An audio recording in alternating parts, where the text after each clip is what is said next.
Oh, this must be a bad day for SPD because there was a court ruling that basically said they can't arrest for drug possession after a high court in the state struck down a law.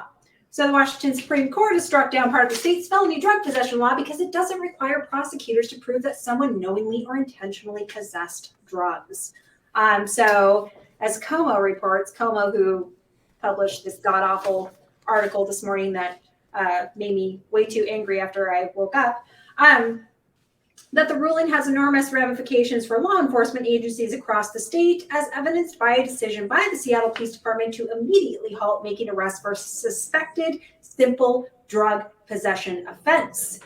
The Seattle Police Department put out a statement that said, quote, the Seattle Police Department will follow the law and has already issued a directive effective immediately. And this was to Como, and they continue that said, quote, this morning the Washington State Supreme Court ruled RCW 69.54.4013 unconstitutional. RCW 69.50.4013, also known to as simple drug possession, is no longer an arrestable offense. It also cannot be used as a legal basis to seize an individual. Now let's see if they abide by that ruling. So here's my opinions and views on this. Brandy Cruz this morning, this was like the second or third thing that I woke up to read. And she was totally in dog whistle and clutching her pearls mode. And as somebody who is a journalist, I have to admit, I feel icky picking on Brandy, but she's like our little Sean Hannity here in Seattle.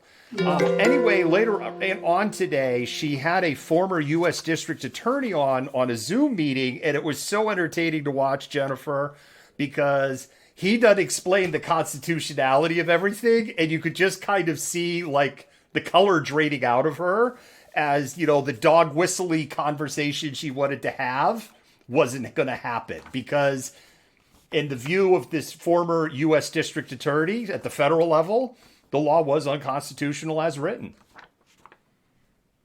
It must be nice to watch her squirm. I can't handle watching her in any capacity. It's hard enough to like read anything she posts on Facebook, let alone watch her spew venom on the TV screen. So kudos to you for handling that.